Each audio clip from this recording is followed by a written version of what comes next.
सभी चैंपियंस का स्वागत है द स्पीड बूस्टर सीरीज़ की इस क्लास में। यहाँ पे देखो हमें क्या दे रखा है। हमें यहाँ पे 2a = 5b = 3c दे रखा है। हमें a, b और c का रेशियो फाइंड करना है। इसमें हम क्या करेंगे, 2, 5 और 3 का एलसीएम लेंगे। अगर हम इन नंबर्स को ध्यान से देखें तो तीनों के तीनों प्राइम नंबर है। जब भी ऐसा केस हो कि तीनों प्राइम नंबर हो तो हम क्या करेंगे, उसका एलसीएम निकाल लेंगे। तीनों को मल्टीप्लाई कर देना आपस में। 2 गुणा 5 10 हो गया। 10 को 3 से मल्टीप्लाई करेंगे 30 आ गया। साइड में हम 30 लिख लेते हैं। अब हमें सबसे पहले यहाँ पे ए लिखना है। ए में देखो यहाँ पे 2 है, यहाँ पे 30 है। इस 30 को ना इस 2 से डिवाइड मार देना है। या फिर ऐसे सोच लो कि 2 में क्या मल्टीप्लाई करें कि 30 आ जाए। सिंपल सी बात है, 15 मल्टीप्लाई करेंगे तब 30 आएगा। तो हम यहाँ पे लिखेंगे 15, फिर रेशियो लगाएंगे। उसके बाद 5 है, 5 में क्या मल्टीप्लाई करें कि 30 आएगा। 6 को मल्टीप्लाई करेंगे तो 30 आएगा। हम यहाँ पे लिखेंगे 6। इसके बाद 3 में क्या मल्टीप्लाई करें कि 30 आएगा। सिंपल सी बात है, 10 मल्टीप्लाई करेंगे तो हम यहाँ पे लिखेंगे 10 और यही हमारा आंसर हो जाएगा। और अगर आपको ऐसे नहीं पता चल रहा कि क्या मल्टीप्लाई करें तो क्या करेंगे, 30 है ना, 30 यहाँ पे लिखना। यहाँ पे 3 है तो हम क्या करेंगे, 3 से डिवाइड मार देंगे। 10 आया तो मतलब कि हम इसमें अगर 10 मल्टीप्लाई करेंगे तब 30 आएगा। इसी तरीके से एक और क्वेश्चन देखते हैं। अब देखो यहाँ पे ना सारे के सारे प्राइम नंबर नहीं है। अब हम यहाँ पे क्या करेंगे, इनको हम ना प्राइम नंबर में तोड़ लेंगे। 4 को मैं यहाँ पे 2 का स्क्वायर लिख सकता हूँ। 5 तो पहले से प्राइम नंबर है और इसको 2 × 3 लिख सकता हूँ। जैसे यहाँ पे 2 है तो 2 की सबसे ज़्यादा वाली पावर लेनी है। यहाँ पे पावर 1 है, यहाँ पे पावर 2 है, तो मैं यहाँ पे 2 की पावर 2 लिख लेता हूँ। फिर इसके बाद मल्टीप्लाई में 5 है, ये इसको इग्नोर मार देना है क्योंकि हमने इसकी सबसे बड़ी वाली पावर ले लिया। इसकी एक पावर है, इसकी एक पावर है, तो इन दोनों नंबर को भी हम एक एक बार लेंगे। ये हमने एलसीएम निकाला है। 2 का स्क्वायर होता है 4, 4 पच्चे 20 और 20 थिया 60, मतलब इसका जो एलसीएम है ना वो 60 आया है। अब हमें यहाँ पे लिखना है ABC। अब 4 में क्या मल्टीप्लाई करें कि 60 आ जाए, 15 मल्टीप्लाई कर ले क्योंकि 15 चौक 60 होता है। यहाँ पे हम 15 लिखेंगे। नहीं आ रहा समझ तो 60 ÷ 4, इसको हम काटेंगे तो यहाँ पे आ जाएगा 15। इसी तरीके से यहाँ पे अब हम 5 में क्या मल्टीप्लाई करें कि 60 आ जाए, 12 पच्चे 60 होता है, हम यहाँ पे लिख लेंगे 12। 6 में क्या मल्टीप्लाई करें कि 60 आ जाए, सभी को पता होगा 10 मल्टीप्लाई करने से 60 आएगा, तो ये हमारा आंसर हो जाएगा। आप इसी चीज़ को एक और तरीके से कर सकते हो। 4 को 5 से मल्टीप्लाई कर लो 20, 20 को ना 6 से मल्टीप्लाई कर लो, कितना आया 120, यहाँ पे लिख लो 120। अब 4 में क्या मल्टीप्लाई करें कि 120 आ जाए, 30 मल्टीप्लाई करेंगे, यहाँ पे लिखना 30। अब 5 में क्या मल्टीप्लाई करें कि 120 आ जाए, 24 पच्चे 120 होता है, तो यहाँ पे 24 आ जाएगा। उसके बाद 6 में क्या मल्टीप्लाई करें कि 120 आ जाए, अगर हम इसमें 20 मल्टीप्लाई करेंगे ना तो 120 आ जाएगा, तो यहाँ पे मैं 20 लिख रहा हूँ। अब देखो ये सारे नंबर ना 2 से कट रहे हैं, इनको 2 से काट लो। 15, ये आ गया 12 और ये आ गया 10। सेम आंसर इससे भी आएगा और इससे भी आ जाएगा, बस इसमें आपको काटना पड़ेगा, और इसमें बिना काटे आएगा। नेक्स्ट क्वेश्चन क्या बोल रहा है, if CP of potato is ₹80 kg, find cost of 400 ग्राम। हमें यहाँ पे ना आलू का सीपी दे रखा है 80 रुपये किलो, और हमें बताना है 400 ग्राम कितने का पड़ेगा। जब बाजार में जाते होगे तो ऐसी नौबत आती होगी कि हमें कभी 400 ग्राम निकालना है, कभी 250 ग्राम निकालना है, कभी 500 ग्राम निकालना है। तो आज सीख लो कैसे निकाला जाता है। देखो 80 जो है ना, ये हमारा 1000 ग्राम का प्राइस है। 80 हमारा 1000 ग्राम का प्राइस है। 80 को सबसे ऊपर लिखेंगे, 1000 नीचे लिखेंगे। हमें निकालना 400 ग्राम का है, तो 400 को ना मल्टीप्लाई कर देंगे। 2 जीरो से 2 जीरो गई, 1 जीरो से 1 जीरो गई, 8 चौक 32, ये हमारा आंसर आ जाएगा। अगर हमें 400 ग्राम आलू खरीदने हैं तो हमें 32 रुपये देने पड़ेंगे। एक और क्वेश्चन करते हैं। अब की बार हमारे पास सीपी है 70 रुपये किलो, और हमें 800 ग्राम का कॉस्ट फाइंड करना है। ये जो 70 किलो है ये 1000 ग्राम का होता है, तो 70 को हमें ऊपर लिखना है, 1000 को हमें नीचे लिखना है। हमें 800 का फाइंड करना है तो मल्टीप्लाई करना है 800 से। 2 जीरो से 2 जीरो गई, 1 जीरो से 1 जीरो गई, 7 8 56, 56 हमारा आंसर हो जाएगा। नेक्स्ट है, किसी भी नंबर को 5 से मल्टीप्लाई करने के लिए हम क्या करेंगे, ये भी एक ट्रिक है। हमें क्या करना है, इस नंबर को ना आधा कर देना है और उसके बाद 0 लगा देना है, वही हमारा आंसर होगा।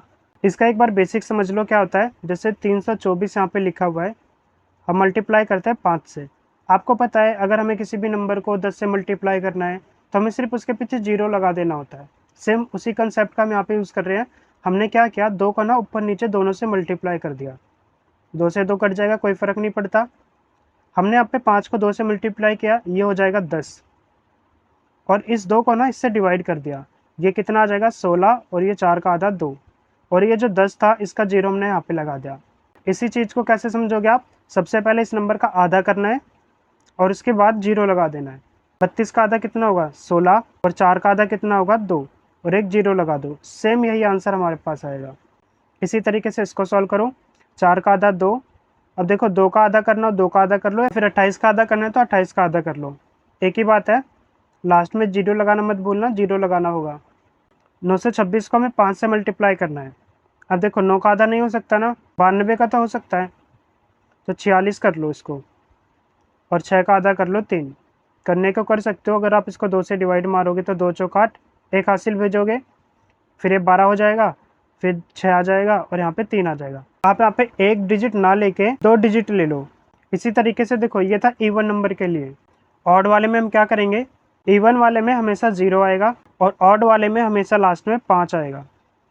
बस इतनी सी बात याद रख लेना। अब हमें क्या करना है, 2 का आधा 1 होता है, 2 का आधा 1 होता है, 3 का आधा नहीं होता, कोई बात नहीं, इसमें से 1 घटा दो, 2 का तो आधा होता है ना, तो आप यहाँ पे 1 लिख लो। 1 1 1 5 ये हमारा आंसर हो जाएगा। या फिर आप ऐसे कर लो, 2 का आधा 1, फिर 2 का आधा 1 और 3 का आधा 1.5, तो यहाँ पे आप 1.5 लिख लो। बस पॉइंट मत लगाना, क्योंकि बाद में यहाँ पे ना 10 से मल्टीप्लाई करते हैं तो ये जो पॉइंट होगा ना आगे चला जाएगा, तो आप यहाँ पे डायरेक्ट 115 लिखना। एक और कर लेते हैं। सबसे पहले इसमें से 1 माइनस कर लो, 112 आ गया। हम यहाँ पे क्या करेंगे, 5 लिख रहे हैं डायरेक्ट, उसके बाद 112 का आधा कितना होता है, 112 का आधा होता है 56, तो हम यहाँ पे लिख लेंगे 56, ये हमारा आंसर हो जाएगा। अब कुछ सिंप्लीफिकेशन करते हैं। जैसे हमें 16 को 4 से मल्टीप्लाई करना है, उसके बाद 16 को 18 से मल्टीप्लाई करना है और जोड़ देना है, मगर हम ये बिल्कुल भी नहीं करेंगे। हम क्या करेंगे, 16 लेंगे कॉमन, 4 यहाँ पे बचा 4 प्लस 16 तो बाहर चला गया ना, इसके बाद ये वाला 16 भी बाहर चला गया, यहाँ पे 18 आ गया, 18 और 4 22। 16 को हमें मल्टीप्लाई करना है 22 से। अब तो ये कर सकते हो, इसको 2 पार्ट में तोड़ लो, 11 और 2, 16 दूनी 32 हो गया।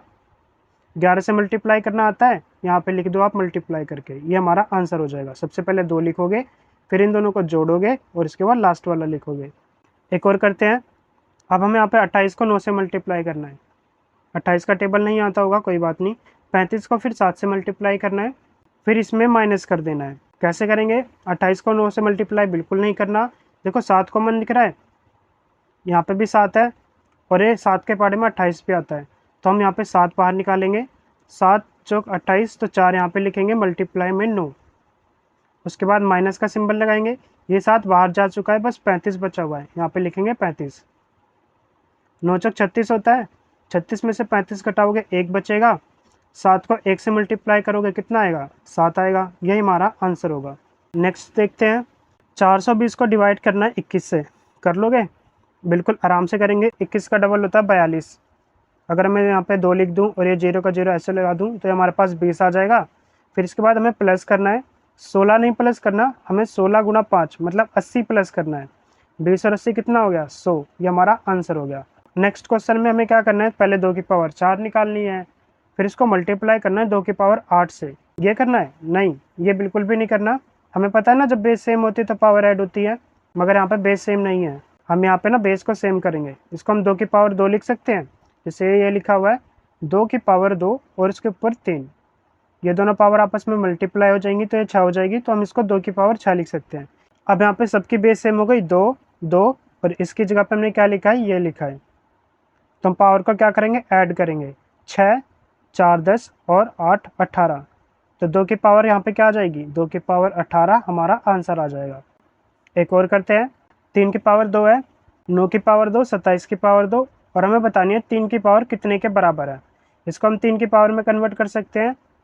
इसको कैसे लिखेंगे, 3 की पावर 2 और उसकी भी पावर 2, तो ये 2 2 मल्टीप्लाई हो जाएगा, 3 की पावर 4 आ जाएगा। ये यहाँ पे हम लिख लेते हैं 3 की पावर 4।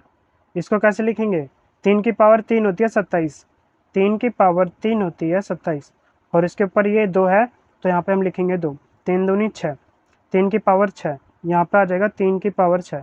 अब देखो बेस सेम है, 3 3 3, पावर को क्या करेंगे, ऐड करेंगे, 2 4 6 हो गया, 6 और 6 12, मतलब यहाँ पे हमारा आंसर आ जाएगा 3 की पावर 12। अब 2 क्वेश्चन आपके लिए होमवर्क है। 48 को मल्टीप्लाई करना है 51 से, आंसर जो भी होगा कमेंट करना, और 56 को मल्टीप्लाई करना है 51 से। ट्रिक का यूज़ करके इसको सॉल्व करना है, इसका आंसर कमेंट करना है।